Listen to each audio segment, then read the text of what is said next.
Nang malaman ng aking 35 anyos na anak na lalaki na nagmana ako ng 850 milyon, malamig na sinabi ng kanyang asawa, "Hindi karapat-dapat, yang matandang yan sa ganyang kalaking pera. Dapat sa atin yan." Hiniling nila na ibigay ko sa kanila ang lahat. Kesyo mas karapat-dapat daw sila. Pagkatapos ng maraming taon ng pag-aalay para sa kanilang kaligayahan, napagtanto ko ng oras na para ipakita sa kanila ang tunay ovarian presyo ng kasakiman. Ang sumunod na nangyari ay ikinasifayo nila ang bawat salitang binitawan nila. Bago tayo magpatuloy, mag-subscribe ka muna sa channel at sabihin mo sa comment kung saan ka nanonood. Mahinang kumalampag ang mga kristal na wine glass habang inililigpit ni Marco ang mga pinggan ng hapunan. Maingat ang bawat galaw sa natirang handa ng Pasko. Makintab ang mga buto ng lechon sa ilalim ng maliwanag na ilaw ng dining room. At si Anna ay nakaupo sa tapat ko. Nakapinta pa rin ang ngiti, pero may kakaibang kalkulasyon sa mga mata na hindi ko mabasa. "Tatay, talagang ibinuhos mo ang lahat ngayong gabi ah," sabi ni Marco habang may bitbit na 3 pinggan. Doon na nangyari. Nasagi ng kanyang siko ang sulok ng aking briefcase. Bumagsak ang leather briefcase mula sa side table. Nabuhos ang mga laman sa sahig na kahoy. Naggalat ang mga legal na dokumento na parang nalaglag na dahon. At nakita ko kung paanong nagbago ang mukha ni Marco nang tumama ang tingin niya sa unang pahina. Huminto ang hininga niya. 8,500, hindi na niya natapos. Mabilis akong yumuko para pulutin ang mga papel. Pero nakayuko na si Anna, hinahawakan ang leeg para makita. Sumisilang ang ilaw ng Christmas tree sa mga puting pahina habang sinusubukan kong tipunin ang mga ito. Biglang parang natutuyuan ng kamay. "Tatay." Parang teenager na pumutok ang boses ni Marco. "Totoo ba yang nabasa ko?" Kumalampag ang tinidor ni Anna sa pinggan ng ibaba niya ito ng parang surgeon. "Ano hong binabasa, mahal?" Tumuwid ako. Nakadikit na sa dibdib ko ang mga dokumento. Wala itong 850 milyon. Bumuhos ang mga salita ni Marco. Sabi sa inheritance document, 850 milyon daw po. Napakakapal ng katahimikang sumunod. Parang hangin bago ang malakas na bagyo. Sa wakas ay naputol ang nakapintang ngiti ni Anna. May mas habol na bagay sa ilalim. "Kapatid mo po?" tanong niya, biglang mahinahon ang boses, parang nagtatanong-tanong. Yung pumanaw na, tumango ako, bumalik sa upuan habang ligtas na sa kandungan ko ang mga papel. 3 buwan na ang nakaraan nang mamatay si Harold. Noong 1 linggo lang na-clear ang probete. Lumubog si Marco sa upuan na parang nawala ang tuhod. 850 milyon. Hindi mo man lang binanggit, nakita ko ang kamay ni Anna sa braso ni Marco. Kumakalampag ang mga daliri sa manggas niya. "Alam natin na successful ang kapatid mo. Pero, maingat kong tinitiklop ang mga papel. Sadyang mabagal." Itinayo ni Harold ang kanyang software company mula wala. Naibenta niya 2 taon bago siya mamatay.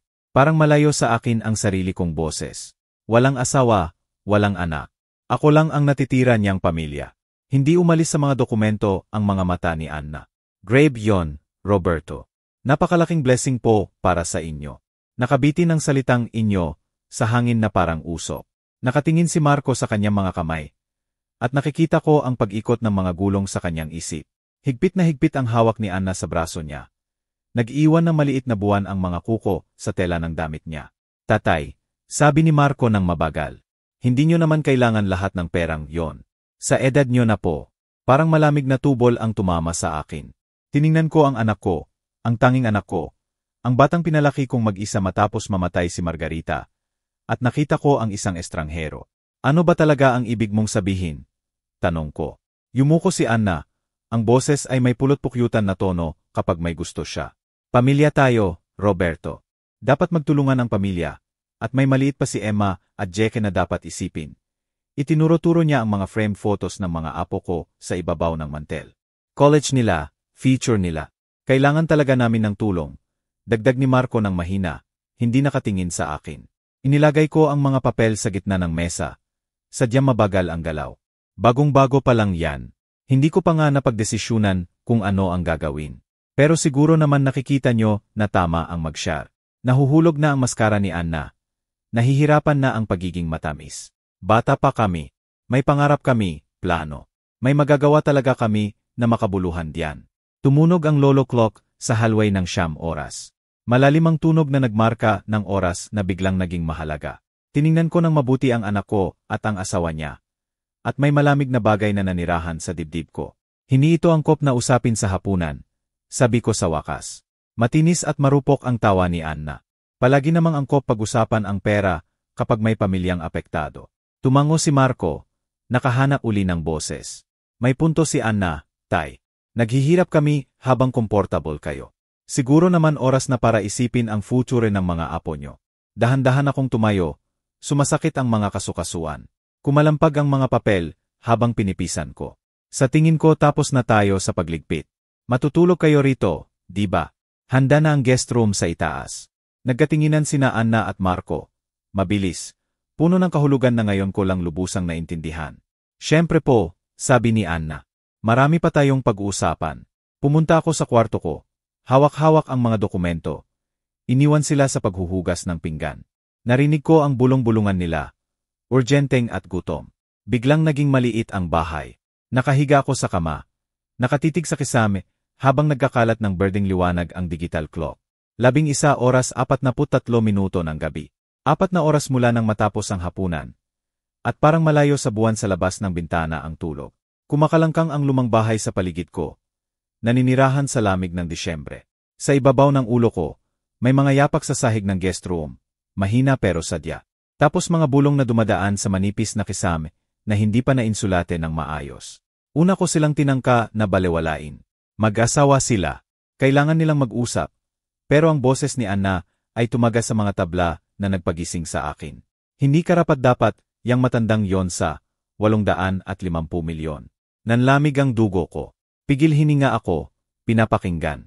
Anna, babaan mo ang boses mo. Halos hindi marinig ang bulong ni Marco. Tulog na yon, Marco. At tama ako. Sinayang niya ang buong buhay niya sa pagiging ordinaryo. Nagtatrabaho sa boring na engineering job. Nakatira sa maliit na bahay na to. Punang paghamak ang boses niya. Bata pa tayo. May magagawa talaga tayo sa perang yon. Kumakalampag ang sahig habang naglalakad siya. Idinikit ko ang tainga ko sa kisam. Tumitibok ang dibdib ko. Baka tama ka nga, sabi ni Marco. At ang 4 na salitang yon ay nagwasak ng isang bagay sa loob ko. Medyo selfish nga siya sa pera lately. Naalala mo noong humingi tayo ng tulong sa car payment. Parang hiniling natin ang buong mundo. Selfish. Tinawag akong selfish ng anak ko. Hinawakan ko ng mahigpit ang kumot hanggang pumuti ang mga knuckle ko. Tama. Lumakas ang boses ni Anna. Mas nakakumpiyansa. Naghihirap tayo habang comfortable siya. Dapat ma-share yang mana. Mas karapat-dapat tayo kaysa sa kanya. Pero paano natin siya kumbinsihin? Tanong ni Marco. Nakita mo kung paano siya tumugon kanina. Iwan mo sa akin yan. Naging kalkulado ang tono ni Anna. Madaling maimpluwensya ang mga lalaki sa edad niya. Lalo na kapag malungkot. At kung hindi gumana ang mahinang pangungumbinsi, tumigil siya. Narinig ko siyang umupo sa kama sa ibabaw ko. May iba pa tayong option. Anong klaseng option? Legal. Isipin mo. Tumanda na siya. Baka hindi na malinaw ang isip. Pwede nating i-contest ang mental state niya. Sabihin natin undue influence mula kay Harold. May precedent yan. Nagsimulang manginig ang mga kamay ko. Hindi sa takot, kundi sa galit na purong-puro na parang yelo sa ugat ko. Hindi ko alam, Anna. Parang labis yon. 850 milyon, Marco. 850 milyon. Sobrang yaman yon para sa taong malamang mamatay na sa loob ng 10 taon. Parang pisikal na suntok ang kasual na kalupitan nito. 10 taon. Yon lang ang natitira niyang buhay sa akin. At sobra pa yon para sa kanya. Pwede nating bayaran ang bahay, bumili ng bagong kotse, pumunta sa Europe na matagal na nating pinapangarap. Patuloy niya, parang nangangarap ang boses niya ngayon. Makakapag-private school sina Emma at Jake. Makakalive talaga tayo. Paano kung tumanggi uli siya? Mahina at mapanganib ang tawa ni Anna. Hindi siya tatanggi. Tiwala ka sa akin. Alam ko kung paano hawakan ang mga lalaki tulad ng tatay mo. Matagal na siyang mag-isa. Madaling mahikayat. Konting guilt tungkol sa hindi siya nandyan para sa mga apo niya. Konting luha tungkol sa financial struggles natin. Susuko siya sa ibabaw ko. Kumalampag ang spring ng kama nang sumama si Marco. Talaga bang mas karapat-dapat tayo sa perang yon kaysa sa kanya? Tanong niya. Alam ko na. Ano namang gagawin niya diyan? Upo sa bahay na to at bibilangin. May buong buhay pa tayo sa harapan. Nagawa na niya ang sa kanya. 12:17 na nang tuluyang humina ang boses nila hanggang katahimikan. Nakahiga ako hanggang sumikat ang umaga sa kurtina. Pinoproseso ang bawat salita, bawat kaswal na pagdanggi sa halaga ko, bawat malamig na kalkulasyon ng aking kamatayan. Nang marinig ko silang gumising bandang 7 oras ng umaga, may fundamental nang nagbago sa loob ko. Nawala na ang mapagmahal na tatay na nag-alay ng lahat para sa walang utang na loob na anak. Sa pwesto niya ay isang taong mas mapanganib, isang lalaki na wala ng matatalo, at 850 milyon na ipagtatanggol. Bumangon ako at nagkape. Tumpak at sistematiko ang mga galaw. Napuno ng samyo ng kape ang kusina, at naupo ako sa maliit kong mesa. Naghihintay na bumaba sila. Akala nila kilala nila ako. Akala nila mahina ako. Malapit na nilang malaman kung gaano sila nagkamali. Umuusok ang kape ko sa maagang liwanag. Pero wala akong natikman. Iba ang pakiramdam ng kusina. Mas maliit. Para bang lumapit ang mga dingding habang natutulog. Sa ibabaw ko, narinig ko sina Anna at Marco na gumagalaw. Mababa at magkasabwatan ang mga boses nila. Isinara ko ang mga mata ko at naalala ang kwarto ni Margarita sa ospital 0 taon na ang nakaraan. Tumutunog ang mga makina habang hawak ko ang malamig niyang kamay. Namamatay na siya, alam nating pareho. Pero 2 beses lang bumisita si Marco sa loob ng 3 linggo. Alagaan mo si Marco, bulong niya, halos hindi marinig. Pero huwag kalimutan na mabuhay para sa sarili mo, Roberto. Nangako ako na gagawin ko. Isa pang kasinungalingang sinabi ko sa sarili ko. Nang mamatay si Margarita, sobrang nalungkot si Marco para tumulong sa burol. Ako ang pumili ng kabaong, sumulat ng obituary, nag-ayos ng serbisyo. Dumating siya nagusot ang suite, walang luha, at umalis agad pagkatapos ng libing para magproseso kasama si Anna. Nagluksa akong mag-isa. Noon pa, college. 4 na taon ng 80 oras na linggo sa engineering firm, lahat ng overtime, lahat ng weekend project, 4.5 milyon na student loan na pinirmahan ko. At ako rin ang nagbayad ng hindi siya makahanap ng trabaho pagkatapos ng graduation. Cum laude siyang nagtapos at nagpasalamat sa mga professor, sa girlfriend, sa study group. Nakalimutan akong banggitin sa speech niya. Nanood ako sa likuran, proud pero invisible. 5 taon na ang nakaraan, ang bahay. Nagrenta sila noon ng maliit na apartment. Palaging nagrereklamo tungkol sa maingay na kapitbahay at manipis na dingding. Nagbibigay si Anna ng hints tungkol sa pagmamay-ari ng bahay na parang tinapay. Hinahatid ako kung saan niya gusto. Kung may tumulong sana sa down payment, buntong hininga niya. Sobrang competitive ng market. Nilikidate ko ang retirement investment account ko. 8.5 milyon, ang seguridad ko, ang future ko, ibinigay para magkaroon sila ng granite countertops at 2-car garage. Isang beses lang nagpasalamat si Anna. Tapos agad nang hingi ng pera pang furniture. Patuloy akong nangungupahan ng 1-bedroom, habang nagho-host sila ng dinner parties sa maluwag nilang bahay. Pero mas masakit ang maliliit na sakripisyo kaysa sa malalaki. 112,000 bawang buwan na emergency loan na hindi na binayaran. Libre ang babysitting tuwing weekend, habang nagdi-dinner sila sa mamahaling restaurant na hindi ko kayang bayaran. Grocery para sa pamilya nila tuwing jobless si Marco. Car repair, medical bills, vacation funds. Naging ATM ako na may tibok ng puso. Noong nakaang buwan, nagrereklamo si Marco na maliit ang bahay ko para sa family gatherings. Umikot ang mga mata ni Anna sa mga Christmas gift ko. Praktikal na bagay na ilang buwan kong ipinag-ipunan. Lagi namang boring. Ang regalo ni tatay, sabi niya sa kapatid niya sa telepono, hindi alam na naririnig ko mula sa kusina. Binuksan ko ang mga mata ko at nagbilang sa isip ko. 35 taon ng sakripisyo. College, bahay, buwan ng suporta, emergency, regalo, babysitting, grocery, mahigit 23 milyon, ang buong ipon ko, retirement ko, future ko, lahat ibinigay ng malaya sa anak na nakakakita sa akin na selfish. Mapapahiya si Margarita sa naging anak namin. Pero mas mapapahiya siya sa akin sa pagpapahintulot ko rito. Nilikha ko ang halimaw na ito sa sobrang pagiging generous. Sa pagtuturo kay Marco na pag-ibig ay pera, na pamilya ay kumuha ng hindi nagbibigay pabalik. Ngayon gusto na rin nila ang mana ng kapatid ko. 850 milyon na hindi nila pinaghirapan. Hindi nila karapat-dapat. Lumamig na ang kape sa kamay ko. Sumisikat ang araw sa bintana ng kusina. Nililiwanag ang larawan ni Margarita sa counter. Malungkot ang ngiti niya sa umaga. Disappointed. Narinig ko ang mga yapak sa hagdan. Matinis ang takong ni Anna sa kahoy. Mas mabigat ang yapak ni Marco sa likuran niya. Pababa na sila para sa almusal. Handa na ipagpatuloy ang usapan kagabi. Pero ang lalaking nakikinig sa plano nila ay hindi na ang parehong lalaking nagpalaki ng walang utang na loob na anak. Namatay na ang generous. Naive na tatay na yon sa pagitan ng hating gabi at umaga. Sa pwesto niya ay isang mas matigas. Isang taong sa wakas natuto na ang pag-ibig na walang respeto ay pagsasamantala lang. Huminga ako ng malalim at naghanda na harapin ang pamilya ko na marahil ay huli na. Akala nila pupunta sila para manipulahin ang malungkot na matanda. Makakatagpo sila ng isang mas mapanganib. Isang tatay na tumigil na sa pagbibigay. Pumasok si Anna sa kusina ko na parang pag-aari niya. Matinis ang takong sa linoleum. Maingat siyang bihis, malambot na asul na sweater na nagpapainosente ng mga mata. Nakatali ang buhok na nagmumungkahi ng vulnerability. Naghahanda siya ng digmaan. Magandang umaga po, Roberto, sabi niya, puno ng pulot ang boses. Maaga kayo Sumunod si Marco, iwas ang tingin. Nakababa ang balikat, defensive, parang batang nahuling nagnakaw ng cookies. Hindi kayo nakatulog? Tanong ko lang, itinuro ang takur. Magkape kayo. 2 tasa ang ibinuhos ni Anna.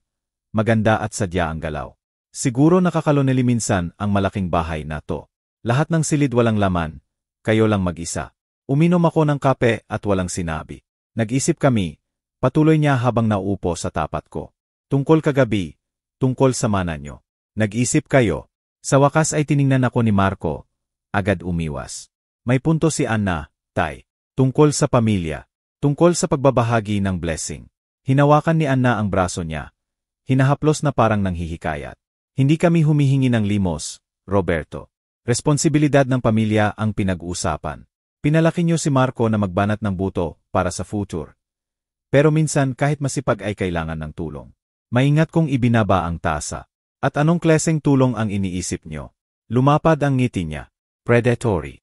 Well, hindi nyo naman talaga kailangan ang 850 milyon, di ba? Sa edad nyo, ano pang gagawin nyo sa ganyang kalaking pera? Hindi naman concern nyo yan. Naging matinis ang tamis ng boses niya. Pero concern namin yan, Roberto. Pamilya tayo, at mag-ingat ang pamilya sa isa't isa. Yumuko si Marco, nakahanap ng tapang. Tay, isipin nyo sina Emma at Jake. College fund nila, future nila. Gusto nyo bang tulungan ang mga apo nyo?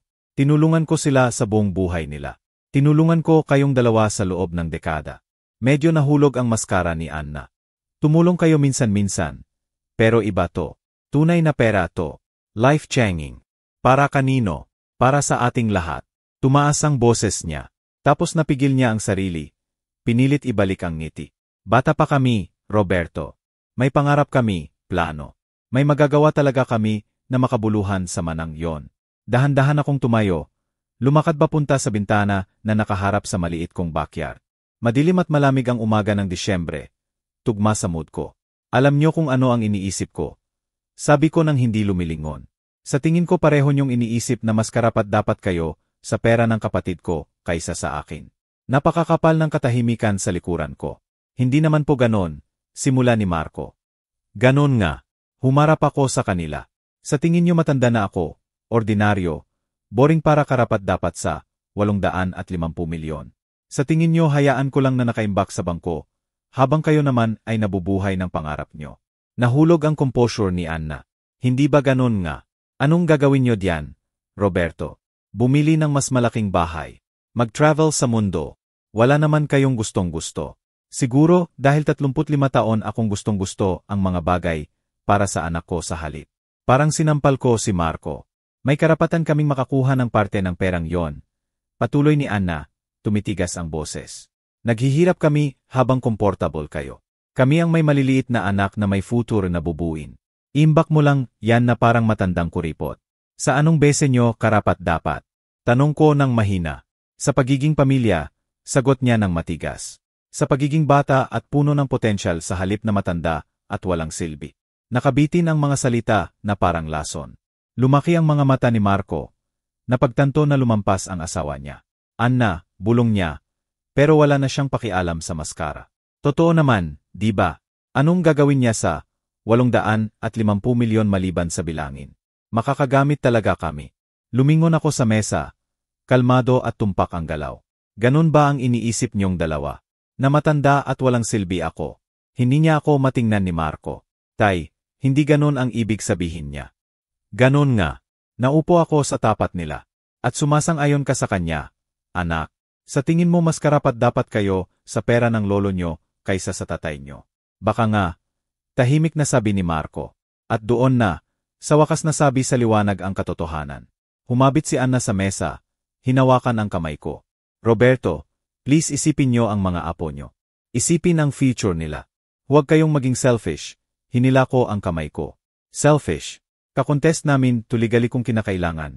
Sabi ni Anna, pumasok na ang desperation sa boses niya. Tumanda na kayo. Baka hindi na malinaw ang isip. Baka may undue influence si Harold sa inyo. May president yan. Tumayo ako. Kumalampag ang upuan sa sahig. Lumabas kayo. Natigilan sila. Lumabas kayo ng bahay ko ngayon. Bumuka ang bibig ni Anna. Roberto, hindi kayo seryoso. Ipak nyo ang gamit nyo at umalis. Pareho kayo. Kalahating tumayo si Marco. Tay, please, pag-usapan natin ng maayos. Wala nang maayos sa hiniling nyo. Wala nang maayos sa inaakala nyong karapat-dapat kayo. Lumakad ako sa main door at binuksan. May 0 minuto kayo. Pinanood ko mula sa bintana habang inilalagay nila ang gamit sa kotse. Nakapilipit ang mukha ni Anna sa galit. Nalilito at nawala si Marco. Sinara ni Anna ang pinto nang malakas na nayanig ang mga bintana. Habang umaalis sila, narinig ko ang sinabi ni Anna sa bukas nilang bintana. Hindi pa tapos to, matandang kuripot.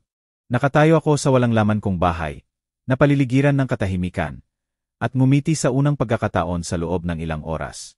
Nagsimula sila ng digmaang hindi nila mananalo. Lumakad ako sa desko at kinuha ang telepono. Nag-scroll sa contacts hanggang makita ko ang hinintay ko. Thompson and Associates, Legal Services. Oras na para tumawag. 3 linggo na mapayapang katahimikan ang nagbigay sa akin ng ilusyon na tanggap na nila ang pagkatalo. Nakaupo ako sa paborito kong armchair. Nagbabasa ng morning paper habang umuusok ang kape ko nang basagin ng doorbell ang kapayapaan ko. Ang lalaki sa pintuan ay naka-crisp uniform at may dalang makapal na clipboard na puno ng opisyal na papel.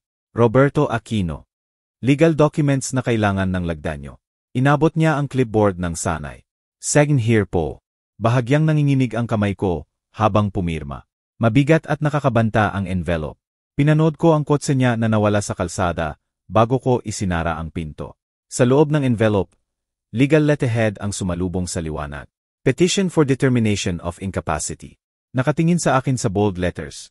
Lumabo ang paningin ko habang binabasa ko pa. Petitioners Marco R. Aquino at Anna M. Aquino hereby request this honorable court to determine that respondent Roberto E. Aquino lacks the mental capacity to manage his financial affairs. Lumanggoy ang mga salita sa pahina. Dementia. Irrational decisions. Unable to manage affairs. Sinusubukan nilang ideklara akong walang kakayahang mag-isip. Lumubog ako sa upuan sa kusina. Ikinalat ang mga dokumento sa mesa nang nanginginig ang kamay. Nakaglar sa akin ang court date. February 8 TA, 2025. Wala pang 3 linggo. May mga witness statement mula sa mga kapitbahay na halos hindi ko kilala, na nagsasabing nakakita sila ng nakakabahalang behavior at senyales ng cognitive decline. Si Aling Patricia, 2 bahay ang layo, supposedly nakakita sa akin na nagsasalita mag-isa sa yard at nakakalimutan kunin ang mail ko ng ilang araw. Hindi pa ako nakakapag-usap ng higit sa magandang araw kay Aling Patricia. Ang medical evidence ay mula kay Yar. Patricia Santos, na nagsabing may malaking senyales ng dementia ako sa consultation na hindi ko pa narating. Ayon sa report niya, nalilito ako sa basic financial concepts at hindi naalala ang mga recent events. Nakuyom ang mga kamay ko. Pek lahat, pero ang pinakamasakit ay sa page 4. Petitioners have secured respondents' assets totaling 28 million pending this court's determination to prevent further financial harm. Nagyelo ang kalahating milyon ng pera ko.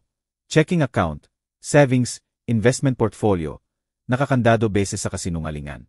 Binasa ko ang petition ng 3 beses. Bawat pagbasa ay lalong nagpapainit ng galit ko. Hindi lang nila ninanakaw ang mana ko. Sinusubukan nilang sirain ang kalayaan ko, dangal ko, pagkakakilanlan ko bilang isang tao na may kakayahang mag-isip. Malamig ang telepono sa tainga ko habang tinawagan ko ang Thompson and Associates. Si Roberto Aquino. Kailangan ko agad ang tulong nyo. Roberto, ano hong nangyari? Parang, sinusubukan nilang ideklara akong walang kakayahang mag-isip. May legal documents ako rito na puro peking. Tumigil, tapos ang boses ni Sarah, matalas at propesyonal. Huwag na kayong magsalita sa telepono. Makakapunta kayo sa office ko sa loob ng 1 oras. Sa loob ng 30 minuto nandito na ako. Pinisan ko ang mga dokumento. Matatag na ngayon ang kamay ko sa layunin. 3 linggo na ang nakaraan. Akala ko ang pinakamasama na kayang gawin ng anak ko ay hingin ang pera ko. Nagkamali ako. Gusto nilang alisan ako ng lahat ng nagpapakatao sa akin. Habang nagmamaneho ako papunta sa law office, isang thought lang ang umiikot sa isip ko. Kung gusto nilang maglaro ng marumi, tinuruan nila ako ng rules. Pero nagkamali sila sa isang bagay. Akala nila kalaban nila ang nalilito na matanda. Malapit na nilang malaman na nagdeklara sila ng digmaan sa isang taong wala nang matatalo at may 850 milyon na dahilan para lumaban. Dumating ako sa Thompson and Associates, 15 minuto ng maaga. May dalang leader folder na inayos ko sa buong gabi na walang tulog. Amoy leader at kape ang office ni Sarah Thompson. Punang law books ang mga dingding na biglang parang sandata sa arsenal ko. Ipakita nyo lahat, sabi ni Sarah. Naupo sa likod ng desk niya na may reading glasses sa ilong. Binuksan ko ang folder ko ng sistematiko. Bank statements sa nakaraang 5 taon. Bawat transaksyon na documented at categorized. Investment portfolios na nagpapakita ng consistent intelligent management. Medical records mula sa annual checkups ko. Tumaas ang kilay ni Sarah habang nagtitur ng pahina. Roberto, immaculate ang financial records nyo. Mas magaling pa ang portfolio performance nyo kaysa sa karamihan ng fund managers. Tingnan nyo ngayon ang petition nila. Pinagkumpara niya ang mga dokumento. Dumilim ang ekspresyon. Si Yar. Patricia Santos, hindi ko siya kilala. Pacheck ko ang medical board database. Mabilis ang daliri niya sa keyboard. Hindi siya board certified sa geriatrics. Pediatrician siya sa Tacoma. Napanginigan ang pangako. College roommate ni Anna. Naalala ko siya sa kasal nila. At ang mga witness statement. Kinuha ni Sarah ang magnifying glass. Tiningnan ang mga pirma.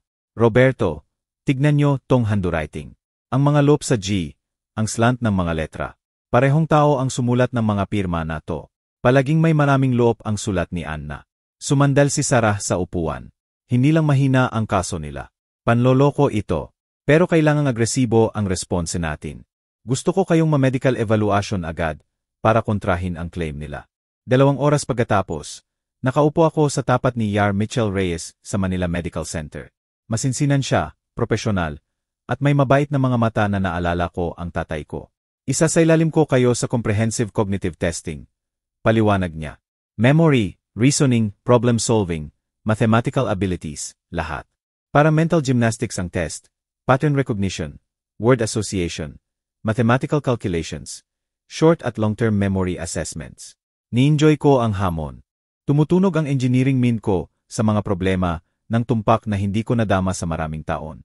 Roberto, sabi ni Yar Reyes habang nare-review ang results ko. Normal hindi lang para sa edad nyo ang cognitive function nyo. Exceptional. Nasa 75 TA percentile ang working memory scores nyo. Masaya akong mag-testify na mas matalas pa kayo kaysa sa karaniwang 40 anyos na in-evaluate ko. Pabalik sa office ni Sarah. Ikinalat niya ang medical results ko kasama ang peking petition. Maganda to, Roberto. Hindi lang mahina ang kaso nila. Nakakainsulto sa sinumang may legal training. Kinuha ko ang phone ko at ipinakita ang screenshots na kinuha ko overnight. May mga recording ako ng ilang usapan kay Marco at Anna sa nakaraang 2 taon. On-party consent state ang Pilipinas. Lumiwanag ang mga mata ni Sarah. Anong klaseng usapan? Si Anna na pinag-usapan ang pera ko. Tinatawag akong selfish kapag hindi ako nagbibigay ng higit pa. Si Marco na sumasangayon, pinag-usapan kung ano ang gagawin sa mana ko. At noong gabing pagkatapos ng Pasko, na-record ko sila sa kisam. Nagpaplano ng buong scam na to. Roberto, ibinigay nyo sa akin ang lahat ng kailangan natin, hindi lang para ma-dismiss ang petition nila, kundi mag-file ng criminal charges for fraud at elder abuse. Kinuha niya ang legal pad, mabilis ang pagsulat. Magfa-file tayo ng motion to dismiss with prejudice ngayong 5 oras bukas ng umaga. Magfa-file tayo ng defamation countersuit at i-report ang fraud sa prosecutor. Sa katapusan ng linggo, sila na ang magmamakaawa na patawarin nyo sila. Tumayo ako para umalis, mas magaan ang pakiramdam kaysa sa nakaraang mga linggo. Sarah, may isa pa. Gusto ko i-call in lahat ng utang na ipinahiram ko kay Marco. 35 taon ng financial support. Karamihan documented as loans, hindi gifts. Ngumiti si Sarah, predatory at satisfied. Magkano ba ang pinag-uusapan natin? 23.3 milyon kasama ang interes. Nagkamay kami sa labas ng building niya. Ifi-file ko ang response natin ngayong 5 oras PM, sabi niya. Sa oras na to bukas, mapapagtanto nila na mali ang pinili nilang kalaban. Papunta ako ng kotse at kinuha ang phone ko. Nag-scroll sa contact ni Marco. Matagal na naka-hover ang daliri ko sa numero niya. Tapos ibinaba ko ang phone. Hayaan muna nating akala nila panalo sila ng konti. Nakaset na ang bitag.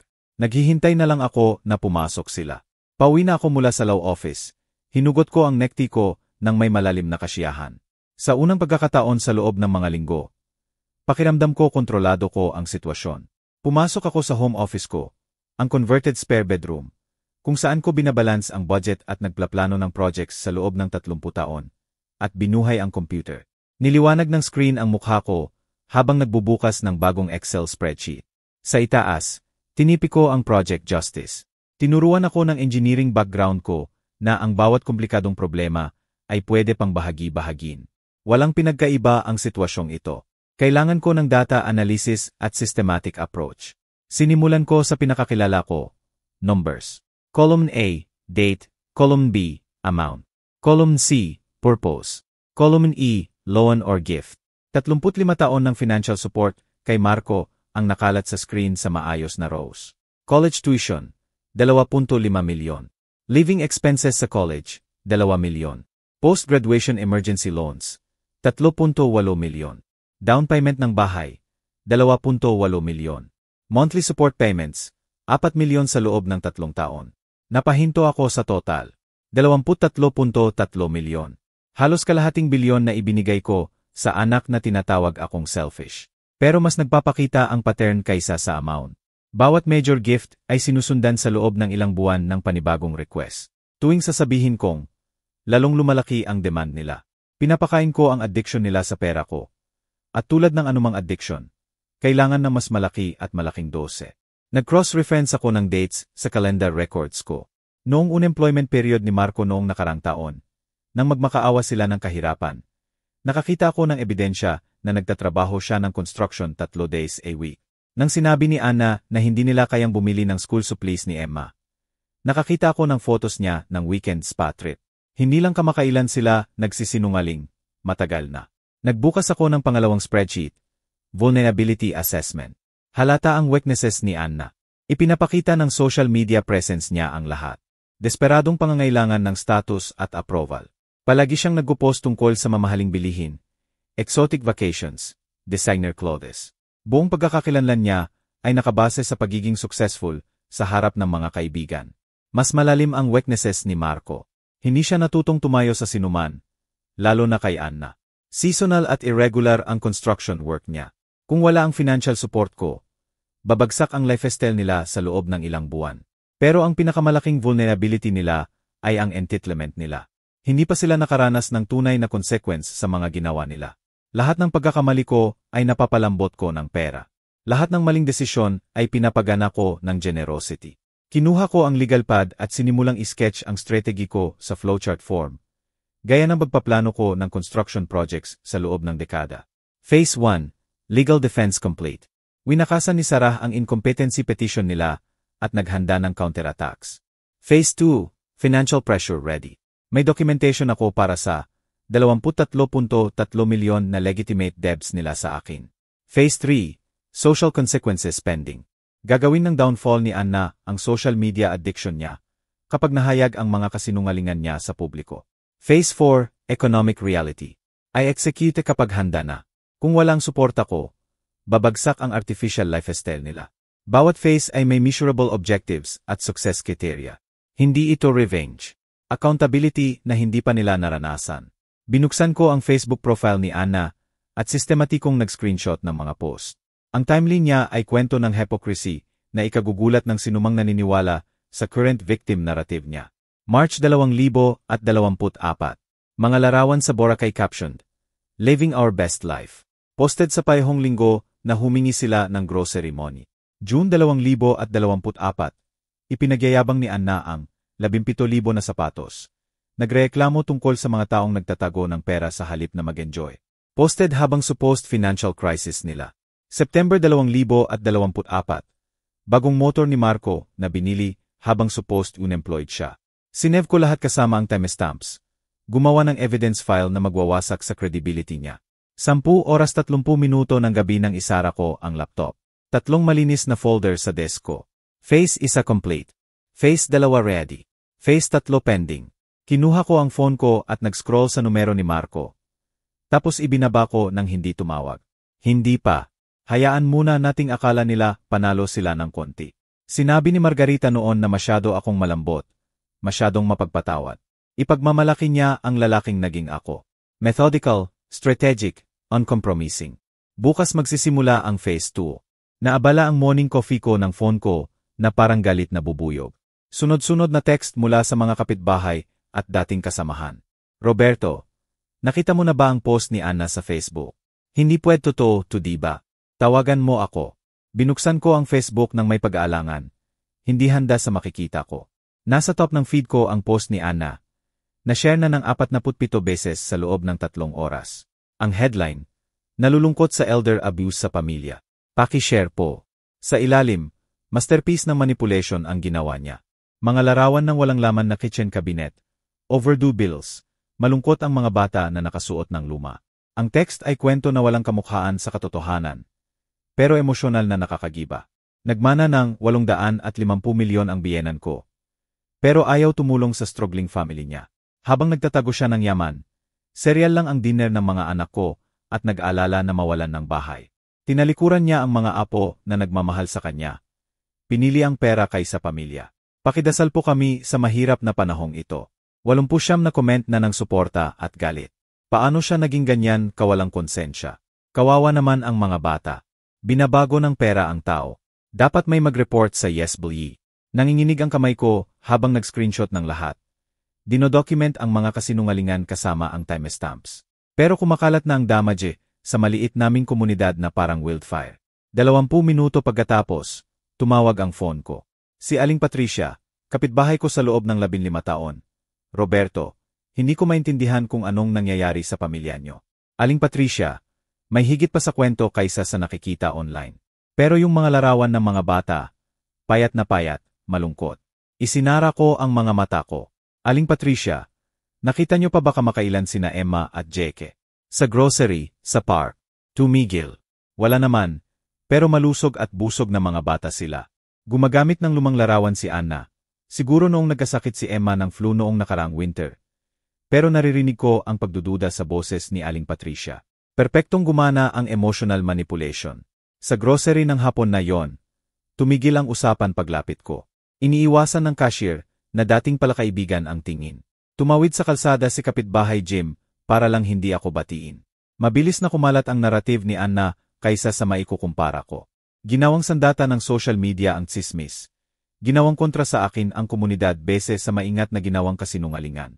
Nang gabing yon, nagsimula ako ng systematic research. Kung gusto ni Anna na makipaglaban sa social media, mali ang pinili niyang battlefield. May 30 taon akong engineering problem-solving skills at walang limitasyong oras para i-deconstruct ang mga kasinungalingan niya. Binuksan ko ang history ng profile niya. Nag-scroll pabalik sa mga buwan. Nakakagulat ang mga kontradiksyon. December 15 TA, 2024. Nabook na namin ang Christmas ski trip namin. Excited na sa family phone. Posted 5 araw bago niya hingin ang mana ko para pakainin ang mga anak. November 28 TA, 2024. Ipinagyayabang ni Anna ang bagong designer handbag collection niya na madaling 112,000. Posted habang supposed financial crisis nila. October 10 TA, 2024. Mga larawan ni Marco sa hunting na may mamahaling bagong equipment captioned New Year for the season posted habang behind sila sa mortgage. Nag-cross-reference ako ng posts niya sa requests nila ng pera. Gumawa ng timeline na naglalantad ng hypocrisy niya. Bawat claim ng kahirapan ay kinokontra ng ebidensya ng maluho nilang gastos. Pero masterpiece ni Anna ang friend network niya. 12-dosenang entitled suburban mothers na nabubuhay sa drama at galit. Nagsha-share sila ng posts niya nang walang fact-check. Dinadagdagan pa ng sarili nilang embellishment sa kwento. Alam ko talaga may something off doon sa matandang yon. Sulpot ng kaibigan niyang si Jennifer. Sobrang selfish ng mga mayayaman. Dagdag ni Maria. Dapat mas maganda ang makukuha ng mga bata. Nag-screenshot ako ng lahat, gumagawa ng comprehensive file ng mga kasinungalingan at kontradiksyon nila. Pero mas mahalaga, natututo ako ng rules ng laro nila. Akala nila ang social media ay tungkol sa emosyon at manipulation. Tama sila. Pero nakalimutan nila na bawat post, bawat comment, bawat share ay nag-iwan ng digital fingerprints na pwede matrace, madocument, at maging ebidensya. Sa 11 may 47 screenshots na ako ng contradictory posts, 23 examples ng financial hypocrisy, at 15 instances ng outright lies tungkol sa circumstances nila. 23 missed calls ang phone ko mula sa mga taga-komunidad. May concerned, may accusatory, pero hindi ako sumagot. Hindi pa. Binuksan ko ang laptop at sinimulang magtype ng mensahe sa mga kaibigan at kapitbahay. Tapos tumigil ako, binura ang mga salita. Bukas na lang. Hayaan muna nating mas malalim pang mahukay ni Anna ang sarili niya. Bawat kasinungalingang sinabi niya, bawat exaggeration na na-share, bawat manipulation na na-post ay bala para sa eventual response ko. Akala niya panalo siya sa laban para sa public opinion. Hindi niya alam na nililikha niya ang ebidensyang magwawasak sa credibility niya ng tuluyan. Halos handa na ang bitag. Kailangan ko lang siyang papasukin pa ng konti. Punang unusual energy ang community center nang dumating ako para sa monthly neighborhood association meeting. Hiniling ni Anna na ang focus ng gathering ay elder abuse awareness, ang huli niyang bitag, akala niya. Pero hiniling ko rin ng 15 minuto para mag-address ng recent misunderstandings. Makapal ang Manila folder ko na may label na financial history, 1-5-5-2-0-2-5 sa kamay ko. Ginawa ni Anna na dramatic presentation space ang harap ng kwarto. May mga poster board na may blown up photos na walang laman na kabinet, overdue bills, at malungkot na mga bata. Ang props niya ay kwento na makakaantig sa sinumang sympathetic heart. Salamat po sa pagdalo ninyo. Simula niya, nanginginig ang boses sa practiced emotion. Hindi ko akalain na kailangan kong ilantad ang family business sa publiko. Pero kapag may mga batang naghihirap, mahigit 30 kapitbahay ang nasa folding chairs. Malambot na ang mga mukha sa sympathy. Kilala ni Anna ang audience niya. Itinuro niya ang displays. Ipinapakita ng mga larawang ito ang realidad ng financial elder abuse. Habang nagtatago ng 850 milyon ang biyenan ko, serial lang ang dinner ng mga anak namin. Halos ma-shutdown ang kuryente namin noong nakaraang linggo. Umalingaw-ngaw ang galit sa crowd. Nakakadismaya. Kawawa ang mga bata. Dapat may gawin. Tahimik akong nakaupo sa likuran. Nagtatake down ng notes, naghihintay ng turn ko. May documentation ako na nagpapatunay ng lahat. Patuloy ni Anna, may hawak na official-looking papers. Bank statements na nagpapakita ng labis niyang yaman habang kami ay naghihirap sa basic necessities. Medical records na nagpapatunay ng pagbaba ng mental state niya. Witness statements mula sa mga concerned neighbors. Masterful ang performance. Nang matapos siya, kalahati ng kwarto ay handa nang tumawag sa Yesbulyi para sa akin. G. Aquino, sabi ni Aling Patricia, ang meeting chair. Hiniling ni Anna na tugunan natin ang seryosong sitwasyong ito. Gusto niyo bang sumagot? Dahan-dahan akong tumayo. Dala ang folder ko papunta sa podyum na kagagaling lang ni Anna. Nagmumungkahi ng ngiti niya na akala niya panalo na siya. Salamat po, Aling Patricia. May mga bagay nga akong ibabahagi. Binuksan ko ang folder ko ng maingat. Binanggit ni Anna ang documentation. May dala akong 30 taon ng financial records. Tingnan natin ang actual facts. Ikinabit ko ang bank statements sa display table. Ipinapakita nito ang monthly transfers na 112,000 kay Marco Aquino sa nakaraang 3 taon. 4 milyon yon. Bahagyang nagbago ang energy ng kwarto. Bahagyang nawala ang ngiti ni Anna. Ang resibo na ito ay nagpapakita ng 8.5 milyon down payment para sa bahay ni Marco at Anna mula sa savings account ko noong September 2019. Higit pang bulong-bulungan, pero iba na ngayon. Naguguluhan, nagtatanong. College tuition payments, 2.5 milyon. Living expenses sa education niya, 2 milyon. Post-graduation emergency loans, 3.8 milyon. Nakikita ko ang mga kapitbahay na nagme-mental arithmetic. Nagbabago ang ekspresyon. Ang total financial support na ibinigay ko sa anak at manugang ko sa loob ng 35 taon, 23.3 milyon. Napakakapal ng katahimikan. Ngayon, binanggit ni Anna ang social media documentation. Kinonekta ko ang laptop ko sa projector ng community center. Tingnan natin ang ilang Facebook posts niya. Napuno ng vacation photos ni Anna ang screen. Mga beach sa Palawan, mamahaling restaurant, designer shopping bags. Nakakamatay ang timestamps. March 15, 2024. Living our best life in paradise. Posted sa payhong linggo na humingi sila ng grocery money dahil wala raw silang makain. Tumawa ang mga tao sa kwarto. June 8, 2024. Ipinagyayabang ni Anna ang 17,000 na sapatos. Nagrereklamo sa mga taong nagtatago ng pera sa halip na mag-enjoy. Posted habang supposed financial crisis nila. Tumayo si Anna. Out of context ang mga post na yan. Kayo ang nagmamanipulete. September 27, 2024. Bagong motor ni Marco na binili habang unemployment period niya nang ako ang nagbabayad ng mortgage nila. Nagtawanan ang mga tao. Aling Patricia ang nagtaas ng kamay. Anna, sinabi mo sa akin noong nakaraang linggo lang na hindi ka tinulungan ni Roberto kahit kailan. Sinabi mo heartless siya. Hindi ganon ang ibig ko sabihin. Nagsimulang magkumparahan ng notes ang ibang kapitbahay. Ipinakita niya sa akin ang bagong designer purse niya noong nakaraang buwan. Hindi ba't nag-renovate lang sila ng kitchen? Kitang-kita na ang panik ni Anna. Pumapanig kayo sa kanya kasi may pera siya. Hindi, sabi ko ng mahina. Nagdududa sila sa kwento mo kasi hindi tugma sa ebidensya. Marco, natahimik sa buong presentation. Sa wakas nagsalita. Anna, siguro umuwi na tayo. Hindi pa ako tapos, matigas niyang sagot. Pwedeng fake ang mga records na yan. Pwede ma-hack ang social media. Pero nagbago na ang kwarto. Ang simpati na dumaloy sa kanya, sa simula, ay nakatuon na ngayon sa akin. Lumapit ang mga kapitbahay na may embarrassed apologies. Roberto, sorry po na naniwala kami. Dapat hinintay ko muna ang seed nyo. Utang namin sa inyo ang apology. Maingat kong pinakisama ang mga gamit ko. Tinanggap ang contrition nila ng graceful. Ginawa ng katotohanan ang trabaho nito. Habang nagmamadaling lumabas si Anna, hinila si Marco sa likuran niya. Lumapit sa akin si Aling Patricia. Roberto, may isa pa kayong dapat malaman tungkol sa mga sinasabi ni Anna sa buong bayan. Tiningala ko siya ng may bagong interes. Mukhang hindi pa tapos ito. Dumating si Marco sa construction site Lunes ng umaga para makitang iniiwasan siya ng mga katrabaho. Namatay ang usual morning banter paglapit niya. Napalitan ng uncomfortable silence at meaningful glances. Lumapit ang boss niya, si Mike Cruz, mula sa office trailer na may clipboard at malungkot na ekspresyon. Marco, kailangan nating mag-usap. Sa office ko, kumalampag ang plastic chairs ng trailer habang naupo si Marco. Naninirahan ang takot sa tiyan niya na parang malamig na semento. Magaling kang worker, Mike, simula ni Mike. Pero may problema tayo. 3 clients na ang tumawag mula noong Biyernes na humihingi ng ibang crew.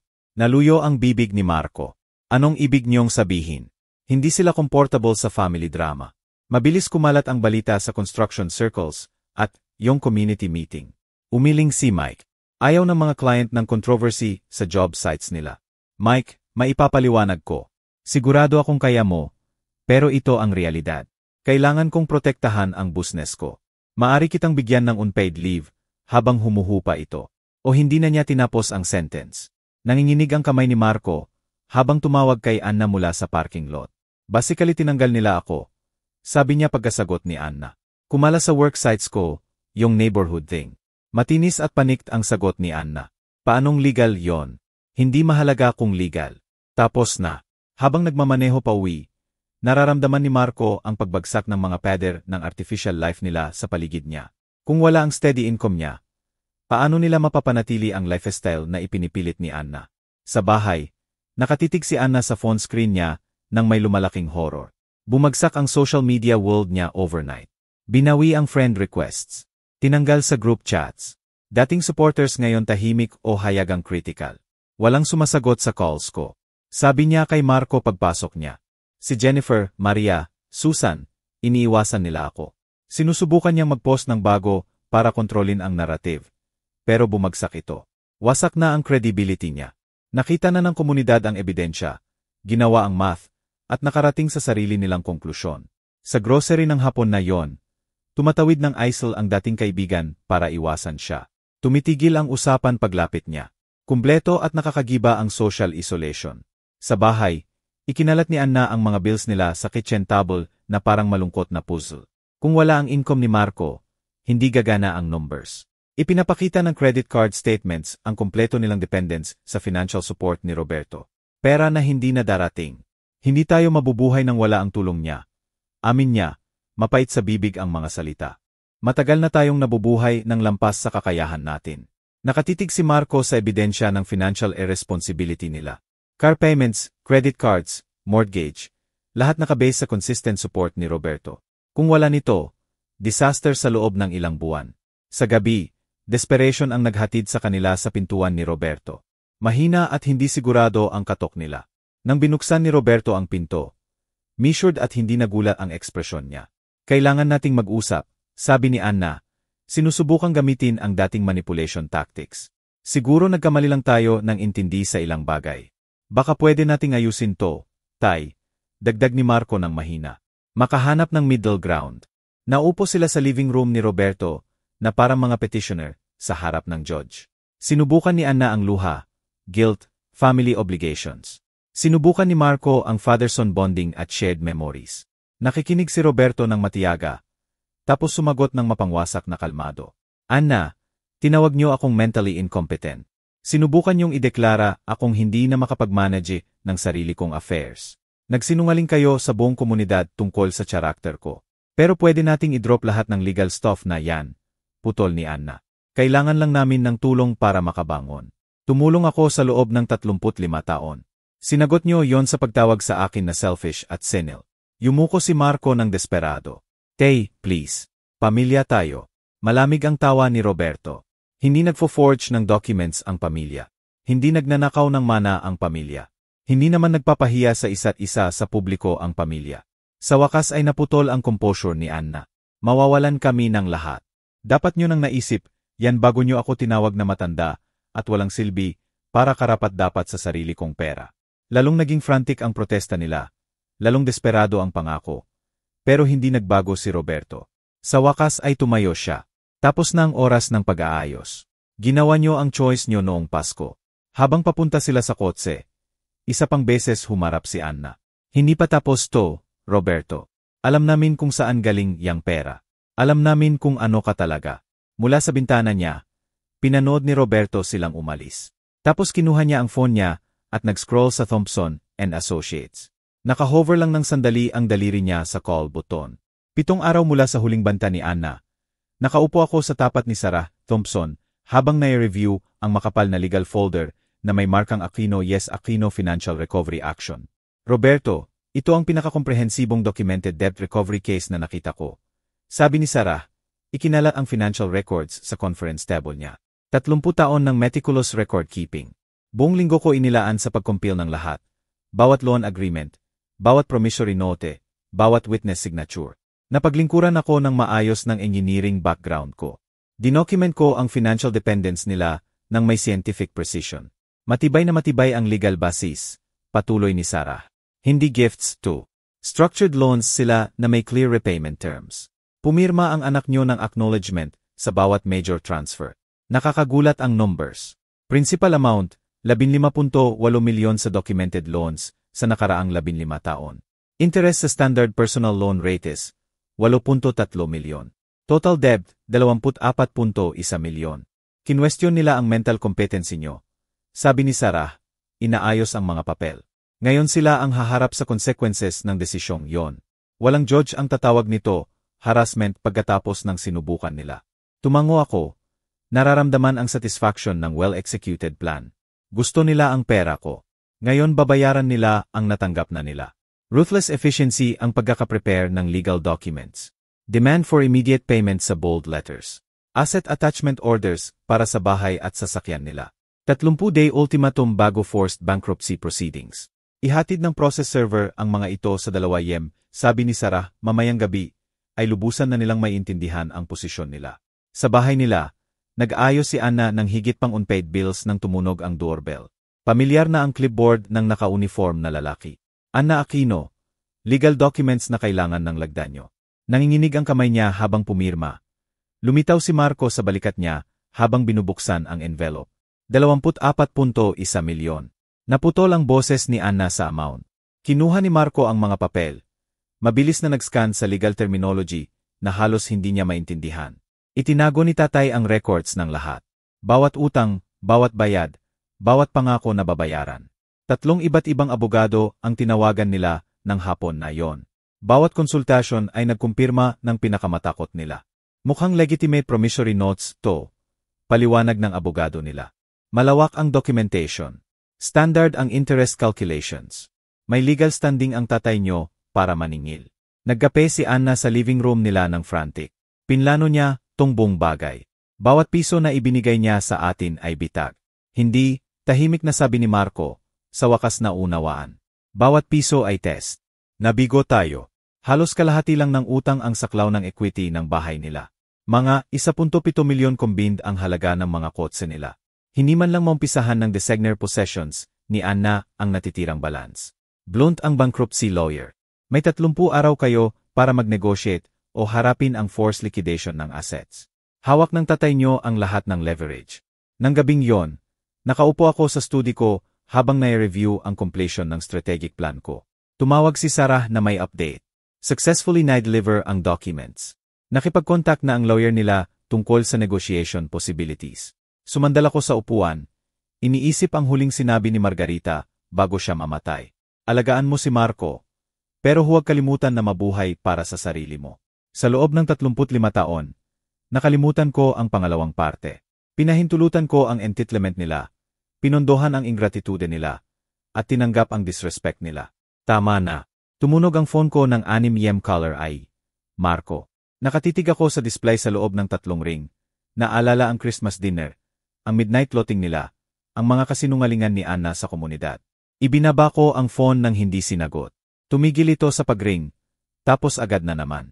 Sa pagkakataong ito, tinurn off ko ng tuluyan ang phone. Sa labas ng bintana ko, unti-unting nawawala ang taglamig papunta sa early spring. May bagong growth na darating, pero kailangan munang alisan ng patay na kahoy. Tinawag nila akong senile, incompetent, selfish. Sinubukan nilang nakawin ang kalayaan ko, dangal ko, reputasyon ko. Ngayon natututo sila ng presyo ng pag-underestimate sa isang lalaking wala ng matatalo at lahat ng maipagpatunay. Tapos na ang engineering project. Tama ang bawat calculation. Nakita ko ng unang mainit na araw ng late winter sa garden ko. Nagtatanim ng early spring bulbs na hindi pa mamumukadkad hanggang susunod na taon. May mga bagay na natutunan kong kailangan ng pasensya at tamang timing. Binasag ng malakas na pagsara ng car doors ang mapayapang hapon. Aggressive ang lakad ni Anna sa damuhan ko na parang napuno na siya. Kailangan nating ayusin ito ngayon. Anunsyo niya. Sinusundan si Marco na may folder na nakadikit sa dibdib. Patuloy akong nagtatanim, hindi tumitingin. Magandang hapon, Anna. Marco, huwag kang maglaro sa amin, Roberto. 24 milyon. Sinusubukan niyong sirain kami. Dahan-dahan akong tumuwid. Tinatanggal ang lupa sa kamay ko. Sinusubukan kong singilin ang mga utang niyong matagal nang dapat bayaran. Itinulak ni Anna ang mga papel sa akin. Mga regalo yan. Sinabi mo rin. Tiningnan ko ang documents nila. Magulo at poorly organized. Kailan ko sinabi yon? Christmas presents, birthday money, tulong sa grocery ay documented as loans na may lagda ng asawa mo. Gusto niyo bang makita ang original promissory notes? Lumapit si Marco, desperado ang boses. Tay, isipin niyo sina Emma at Jake. Mawawalan ng bahay ang mga apo niyo. Matagal ko nang iniisip sila. Kaya ko dinocument ang lahat. Direkta ko siyang tiningnan sa mata. Naglano ako para sa posibilidad na maging walang utang na loob kayo. Nakapilipit ang mukha ni Anna sa galit. Pinlano mo tumula pa sa simula. Naglano ako ng accountability. Sana hindi na kailanganin. Lumambot ang balikat ni Marco. Anna, kailangan na nating tumigil.